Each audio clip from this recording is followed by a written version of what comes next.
चलिए ठीक है, जल्दी से बैठ जाइए। ठीक है, तो जय हिंद, जय श्री राधे राधे।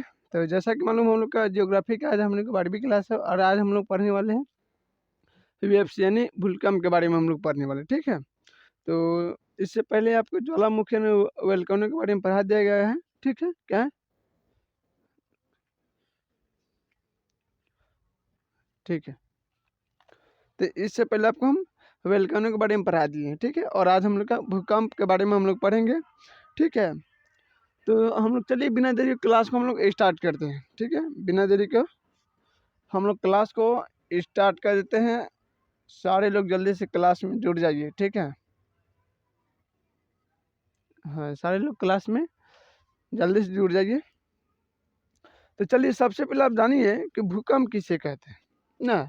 तो देखिएगा, भूगर्भ शास्त्र का एक शाखा है जिसमें आप देखिएगा भूकंप क्या है, भूगर्भ शास्त्र का एक शाखा है जिसमें हम लोग भूकंप का क्या करते हैं, अध्ययन करते हैं यानी पढ़ते हैं, जिसमें सिस्मोलॉजी कहते हैं। क्या कहते हैं? सिस्मोलॉजी कहते हैं, जिसमें हम लोग क्या भूकंप के बारे में हम लोग पढ़ते हैं। ठीक है, अब देखिए भूकंप के 3 तरह के भूकंप होते हैं। 3 तरह के भूकंप होते हैं जिसमें आप देखिएगा, पहला जो देखिएगा आपको प्राइमरी यानी प्राइमरी वेव्स यानी करिए पी तरंगे, फिर सेकेंडरी वेव्स यानी एस तरंगे, फिर सतही तरंग का या एल तरंग का है। ठीक है, आप देखिएगा कि प्राइमरी जो वेव्स है यानी पी तरंगे हैं, इसका एक ही नाम मिलेगा आपको, पी तरंगे यानी प्राइमरी वेव्स। सेकेंडरी का भी एक नाम मिलेगा आपको, सेकेंडरी वेव्स। बाकी जो है आपका इस सतही या एल तरंग है, इसका बहुत सारा नाम हो जाता है। ठीक है, इसका नाम सतही तरंग हो जाता है, एल तरंग हो जाता है, धरातलीय तरंग हो जाता है, लंबी तरंगे हो जाता है, उसका लंबी तरंग वेव्स हो जाता है यानी हाँ लंबी तरंग। उसका देखिएगा आर तरंग हो जाता है, हाँ राय लाइटिंग किसी तरह का वेव्स होता है। तो इसका बहुत नाम है, तो हम लोग एक एक करके हम लोग क्या है समझ लेते हैं। उसके बाद हम लोग क्या है, हम लोग हिस्ट्री का भी क्लास लेना है, टाइम थोड़ा बेसी हो गया अभी। चलिए, तो हम लोग सबसे पहले देखिएगा प्राथमिक तरंग के बारे में यानी पी तरंग के बारे में पढ़ लेते हैं। तो देखिए यह तरंगे पृथ्वी के अंदर पत्ते के मध्य से होकर गुजरती है। जो प्राइमरी तरंग है वो हर एक जगह से निकल लेता है, मध्य तरंगे पूरा हर एक तरह से निकल जाता है। ठीक है, इसकी गति जो देखिएगा औसतम 8 किलोमीटर प्रति सेकंड होता है। प्राइमरी तरंग का जो वेग देखिएगा यानी गति, ये 8 किलो प्रति सेकंड के हिसाब से ये चलता है और यह गति सभी तरंगों से अधिक होता है। जितने आप 3 तरंगे देखे हैं, पी तरंग, एल तरंग, एस तरंग, सबसे अधिक गति किस तरंगे की है? तो आप देखिएगा प्राइमरी यानी पी तरंगे का क्या है, सबसे अधिक गति है, जिसमें यह तरंगे किसी भी स्थान पर सबसे पहले पहुंचती है। तो जाहिर सी बात है, किसी भी चीज़ का अगर गति बेसी होगा तो सबसे पहले वही पहुंचेगा। मान लीजिए कि कोई किसी गाड़ी हो चाहे कोई व्यक्ति हो, अगर 10 किलो प्रति घंटा की स्पीड से कोई व्यक्ति चल रहा है, 1 घंटा में 10 किलोमीटर चल रहा है, और कोई व्यक्ति है कि 12 घंटा प्रति किलोमीटर के हिसाब से चल रहा है, यानी 1 घंटे में 12 किलोमीटर चल रहा है, तो सबसे पहले कौन पहुंचेगा? 12 किलोमीटर वाला पहुंचेगा। तो ठीक उसी तरह जो प्राइमरी तरंगे है, इसका वेग क्या है, यानी गति कितना है? 8 किलो प्रति सेकेंड है। 1 सेकेंड में ये 8 किलोमीटर ट्रेवल करेगा। ठीक है, तो जाहिर सी बात है कहीं भी किसी भी स्थान पर सबसे पहले ये पहुंच जाता है हाल दिन। ठीक है, पृथ्वी से गुजरने के लिए इन तरंगों द्वारा अपनाया गया मार्ग यानी मार्ग को हम क्या कहते हैं? नदोदर कहा जाता है। क्या नदोदर कहा जाता है? हाँ ठीक है, नदोदर कहा जाता है। अब हम लोग पढ़ लेते हैं थोड़ा सा, आपको द्वितीय तरंग के बारे में पढ़े हैं, सेकेंडरी तरंग के बारे में बता देते। तो सेकेंडरी तरंग जो देखिएगा आप, ये सेकेंडरी तरंग या एस तरंग भी कहते हैं और ये अनुप्रस्थ तरंग भी कहा जाता है। सेकेंडरी तरंग को क्या अनुप्रस्थ तरंग भी कहा जाता है, और यह तरंगे केवल ठोस अवस्था से यानी कह लीजिए कि पहाड़, चट्टान इस सब के द्वारा से ये गुजरती है। सिर्फ इसके लिए ठोस चाहिए हो जाए तभी ठोस में निकलेगा, अन्यथा और जाके फंस जाता है। ठीक है, तो ये ठोस अवस्था से होकर ही गुजर सकता है। इसका औसतम वेग देखिएगा यानी इसका गति जो देखिएगा, ये 4 किलोमीटर प्रति सेकंड होता है। ठीक है, माने 1 सेकंड में 4 किलोमीटर जाएगा। यानी जहाँ पी तरंगे अगर किसी तरंग को मान लीजिए कि एक दूरी तय की जाती है, जैसे कि 1 से लेके 800 किलोमीटर दूरी में, तो सबसे पहले पहुंचेगा प्राइमरी तरंग। आई जब प्राइमरी तरंग में पहुंच जाएगा तो ये अभी आधा पर पहुंचा रहेगा। कौन? यही आपका सेकेंडरी अति, ठीक है। ठीक है, इसका औसत वेग कितना है? तो 4 किलो प्रति सेकंड के स्पीड से ये चलता है। अब हम लोग पढ़ लेते हैं सतही तरंग। जितना जितना हाई इनपुट उतना आपको बता दिया जा रहा है। अब हम लोग पढ़ते हैं सतही तरंग या अथवा एल तरंगी। देखिए, इन्हें धरातलीय या लंबी तरंगे के नाम से भी पुकारा जाता है। और इन तरंगों को खोज सबसे पहले देखिएगा एच डी लवर ने किया था। कौन किया था? एच डी लवर ने किया था, ठीक है।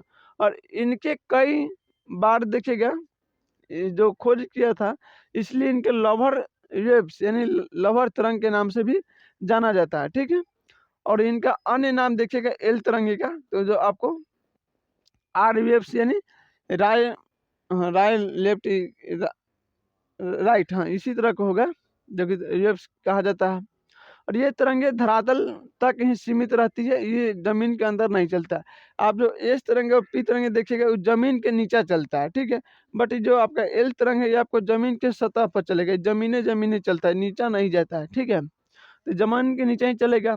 और ये ठोस, तरल तथा गैस तीनों अवस्था से निकल जाता है। ये जो आपको एल तरंगे देखिएगा आपको तीन ही अवस्था से निकलेगा। ठोस हो गया, द्रव यानी 1.5 किलोमीटर प्रति सेकंड से लेके 3 किलोमीटर प्रति सेकंड के स्पीड से ये ट्रेवल यानी गति करता है, ठीक है, दूरी तय करता है। ये सतही तरंगे अत्यंत अत्यंत क्या है, विनाशकारी होते हैं। ये जो दोनों आता है, पी तरंगे हो गया, एस तरंगे हो गया, उतना विनाश नहीं लाते क्योंकि धरती के नीचे चलता है। लेकिन जो सतही तरंगे यानी एल तरंगे है, इस सतह के ऊपर चलता है, धरती के ऊपर चलता है। और जितना दुनिया भर में विनाश देखिएगा सब यही करता है। सुनामी लाना, बिल्डिंग ढहाना, सब इसी काम है सतही तरंग का, ठीक है, यानी एल तरंग का। अभी हाल ही में लगभग 7-8 महीना पहले कि साल भर पहले 2023 या 24 में हुआ था, हाँ लगभग 24-25 में हुआ है, जो तुर्की में भूकंप आया था 7.8 तीव्रता का, कम विनाश हुआ था, ठीक है। तो ये क्यों लाया था? तो आपको देखिएगा सतही तरंग यानी एल तरंगे ही लाया था, ठीक है। कौन लाया था? एल तरंग ही लाया था। तो ये जितना विनाशकारी काम करता है सब एल तरंग यानी सतही तरंग ही करता है। भूकंपीय तरंगों को देखिएगा सिस्मोग्राफ नामक यंत्र से नापा जाता है। सिस्मोग्राफ जो कि यंत्र है, ये क्या है? भूकंप का वेग, गति, बिंदु, ये सब नापता है, ठीक है, पूरा हलचल यही रखता है। यानी रेखांतरित किया जाता है कि हाँ ये भूकंप यहाँ से शुरू होगा और इस दिशा यानी उत्तर पश्चिम हो गया, उत्तर दक्षिण हो गया, चाहे पूर्व पश्चिम जो कुछ होगा इसी तरह डिसाइड करता है। इसका गति कितना होगा, ये कितना तबाही लाएगा, सबसे ज़्यादा किस देश में तबाही होने की संभावना है, तो सब आप देखिएगा सिस्मोग्राफ नामक यंत्र के द्वारा ही ये रेखांतरित किया जाता है। और इससे देखिएगा इनके व्यवहार को संबंधित जो निम्नलिखित तथ्य निकाले जाते हैं। व्यवहार को मतलब बताइए दिए कि जो इसका गति, वेग कितना विनाश लाएगा, किधर दिशा में जाएगा, तो ये सिस्मोग्राफर से होता है, ठीक है। अगला जो आप देखिएगा सभी भूकंपीय तरंगे का वेग अधिक घनत्व वाले पदार्थ में सबसे गुजरने पर बढ़ जाता है। जैसे कि आपको पी तरंगे, एस तरंगे और एल तरंगे देखिएगा, जब ठोस अवस्था से गुजरता है तो इसका वेग बढ़ जाता है, क्या है? बढ़ जाता है, ठीक है। लेकिन वही देखिए जब द्रव अवस्था से गुजरता है, जैसे कि एग्जाम्पल तो समझिए कि कीचड़ हो गया, दलदल हो गया, ये सब पानी वाला समुद्री तटीय से गुजरता है तो क्या है? इसका वेग घट जाता है यानी कम हो जाता है, ठीक है, सभी तरंगे का। वहीं पे आप देखिएगा कि केवल प्राइमरी तरंगे ही आप देखिएगा कि पृथ्वी के केंद्रीय भाग से गुजर सकती है, परंतु वहाँ पर उनका वेग कम हो जाता है। जो प्राइमरी तरंग है यानी कर लीजिए प्राइमरी वेव्स यानी पी तरंगे, तो पृथ्वी के जो केंद्र देखिएगा ना, केंद्रीय भाग जहाँ आपको मैग्मा हम आपको पढ़ाए थे, ठीक है, तो वहाँ से महज पी तरंगे ही निकल सकती है, माने जा सकती है, बट उतना वेग से नहीं जा सकती। उनका वेग कितना है? 8 किलो प्रति सेकेंड। बाकी उनमें जितनी प्रवेश करेगा क्या उसका जो कि स्पीड में कमी आ जाएगा यानी वेग में कमी आ जाएगा, क्योंकि जो मैग्मा देखिएगा जो नीचा है उसका द्रव अवस्था में वहाँ से गुजरता है तो क्या इसका वेग में कमी आ जाता है, ठीक है। वहीं पे आप देखिएगा गौण तरंगे के बारे में हम लोग पढ़ लेते हैं। तो गौण तरंगे देखिएगा यह एस तरंगे का ही उदाहरण है, उसी में क्या है ये भी का विनाशकारी होता है, ठीक है।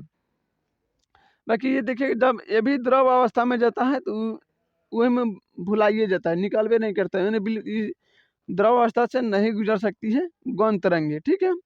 और एल तरंगे केवल धरातल के पास ही चलता है, इस सतह पर चलेगा एल तरंगे, वो नीचा जावे नहीं करता है, सोचता है कि ऊपर हम अपन ठीक ठाक है, नीचा नहीं जाएंगे। अब हम लोग पढ़ते हैं अधिकेंद्र के बारे में। अधिकेंद्र भूकंप क्या होता है? तो अधिकेंद्र भूकंप देखिएगा, हम अधिकेंद्र उस जगह के क्षेत्र को कहते हैं, जैसे कि आप यहाँ ध्यान से देखिएगा, जैसे कि मान लीजिए कि ये पृथ्वी के अंदर का भूकंप का केंद्र बिंदु है, ठीक है। और जहाँ से भूकंप का केंद्र बिंदु होता है, वहीं से ये तीनों तरंगे आगे चलती है। जैसे पी तरंग हो गया, आपका एस तरंग हो गया और एल तरंग, ये तीनों क्या है, यहीं से निकलती है। बाकी आगे जा जा के सब क्या होते हैं, अपना अपना दिशा चेंज कर लेता है, अपवर्तित हो जाता है, मतलब अपन अलग अलग हो जाता है। तो इसी के देखिएगा, पृथ्वी के अंदर है ये केंद्र बिंदु, ठीक इसी के ऊपर जो पृथ्वी के सतह है, ठीक है, जो जमीन, इसके सामने सामने जो होगा उसी को हम क्या कहते हैं, अधिकेंद्र बिंदु कहते हैं। क्या है? इसे हम अधिकेंद्र बिंदु कहते हैं, ठीक है। बात समझ आ गया था? अधिकेंद्र बिंदु जो पृथ्वी के ठीक ऊपरी पृथ्वी के सतह पर स्थित बिंदुओं को भूकंप का अधिकेंद्र कहते हैं। और अधिकेंद्र पर सबसे पहले पी तरंगे पहुंचती है, क्या कि वेग इसका अधिक है, गति इसका अधिक है, इसलिए सबसे पहले कौन पहुंचता है? यहाँ से, यहाँ से देखिएगा, सबसे पहले ध्यान देना, कौन पहुंच जाता है? तो पी तरंगे पहुंच जाता है। कौन है? पी तरंगे हाल देना पहुंच जाता है। अब हम लोग पढ़ते हैं कि भूकंप केंद्र को उद्भव स्थान से आपको बताइए दिए, तो इसको उद्भव स्थान में क्या कहते हैं? केंद्र कहते हैं। और इस केंद्र के पास देखेंगे पी और एस एल तीनों तरंगे पाई जाती है, ठीक है। बाकी जनते ही सब ट्रेवल करना शुरू करता है, तो ये अधिकतम जो पी तरंग और एस तरंगे हैं, 11,000 किलोमीटर तक ये जाता है। 11,000 किलोमीटर तक जाते जाते एस तरंगे विलुप्त हो जाती है, यानी बिला जाती है, भुला उला जाती है, थक जाती है, बढ़ जाती है, अब हम आगे न जब, ठीक है। वहीं देखिएगा एस तरंगे 11,000, भले पी तरंगे 11,000 किलोमीटर जाते जाते क्या है, ये भी थक जाता है और वहाँ से अपना दिशा चेंज कर लेता है, कहता है कि इससे आगे हम नहीं जाएंगे। और एल तरंगे के बातें शुरू करता है कि तुम ही लोग जाओ, हम अपन सतह पर ठीक ठाक हैं, हम नहीं जाएंगे नीचा ऊंचा भगवान वगैरह, ठीक है। तो देखिएगा उसके बाद जो अधिकतम ये सब एस तरंग और पी तरंगे कितना दूरी ट्रेवल कर सकती है, यानी दूरी तय कर सकती है, तो 11,000 किलोमीटर तक। उसके बाद जो कि नहीं ट्रेवल कर पाती है 5,000 किलोमीटर तक, तो वो जो 5,000 किलोमीटर जब बच जाता है, उसे हम क्या कहते हैं? छाया क्षेत्र कहते हैं। क्या कहते हैं? छाया क्षेत्र कहते हैं, ठीक है। वहीं पे आप देखिएगा, अब हम लोग पढ़ते हैं बाबू कि जो कि भूकंप को मापने के लिए जो कि कितने प्रकार के स्केल होते हैं, उनके बारे में हम आपको बता देते हैं, ठीक है। तो देखिएगा, जिन संवेदनशील, ठीक है, जिन संवेदनशील यंत्रों के द्वारा भूकंपीय तरंगों और तीव्रता को मापी जाती है, उसे हम क्या कहते हैं? भूकंप लेखीय और यह सिस्मोग्राफी कहते हैं, ठीक है। इसके देखिएगा, ये 3 प्रकार के होते हैं। एक जो आपका पहला प्रकार होगा, रॉसी फेरल स्केल होता है। क्या? रॉसी फेरल स्केल होता है। दूसरा जो देखिएगा, मकर केली केली, ठीक है, मकर केली स्केल होता है। और तीसरा जो होता है, वो होता है आपका रिएक्टर स्केल, ठीक है। क्या होता है? Richter scale. अब हम थोड़ा रिएक्टर स्केल के बारे में पढ़ लेते हैं, क्या है कि रिएक्टर स्केल से सबसे अधिक क्या है, इसका उपयोग किया जाता है भूकंप में। तो देखिएगा, रिएक्टर स्केल जो देखिएगा, भूकंप की तीव्रता एवं ऊर्जा को मापने का जो स्किल को हम क्या है, रिएक्टर स्किल कहते हैं, ठीक है। यह रिएक्टर स्किल का जो कि आविष्कार है, यानी बनाया किसने था, तो देखिएगा, वैज्ञानिक अमेरिका के एक वैज्ञानिक थे जिनका नाम था चार्ल्स रिएक्टर, ठीक है। क्या था? चार्ल्स रिएक्टर के द्वारा 1935 में, ठीक है, यानी 1935 ईस्वी में ये रिएक्टर स्किल का उन्होंने आविष्कार किया था, ठीक है। क्या क्या था? रिएक्टर स्किल का आविष्कार किया था।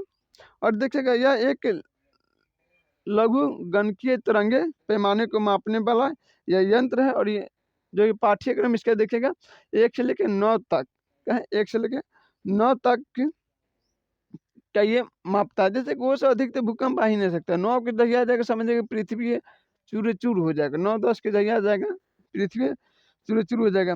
रिएक्टर स्केल पर जो कि प्रत्येक अगली जो कि है इस, हाँ, अगली इकाई पिछली इकाई का तुलना में 10 गुना होता है, ठीक है। कहने के तात्पर्य यह है कि अगर रिएक्टर स्केल का प्रत्येक अगली इकाई जो होता है, ठीक है, वो देखिएगा पिछली इकाई की तुलना में 10 गुना अधिक होता है। बस समझ रहे हो? उतना गति से उगाता है, अधिक तीव्रता रखता है। और इस स्केल पर अगर जो रिएक्टर स्केल पर अगर 2.0 से लेके 3.0 तक अगर कोई भूकंप की गति या अथी बता रहा है मोमेंट है, तो समझिए कि ये सामान्य भूकंप है, इससे कोई जाती नुकसान नहीं होने वाला है, ठीक है। बट वहीं पे देखिएगा अगर 6.2 से लेकर अगर ऊपर का स्केल पर बता रहा है रिएक्टर पर, तो समझिए कि ये अत्यंत विनाशकारी होने वाला है। यहाँ से विनाश मतलब 5 से ऊपर जो भूकंप आता है वो क्या आता है, विनाशकारी होता है, ठीक है। अब 5 के नीचे वाला थोड़ा नॉर्मल आता है, चल मिल जाता है, ठीक है। तो चलिए, जय हिंद, जय श्री राधे है। उम्मीद है कि आज का आपका कंटेंट समझ में आया होगा, ठीक है। फिर हम लोग मिलेंगे अगले नेक्स्ट क्लास में, तब तक जय हिंद, जय श्री राधे राधे। और अगले क्लास में जो हम लोग का होने वाला है वो हम लोग होगा महाद्वीप के बारे में पढ़ेंगे, ठीक है। तो चलिए ठीक है, फिर हम लोग मिलेंगे अगले नेक्स्ट क्लास में।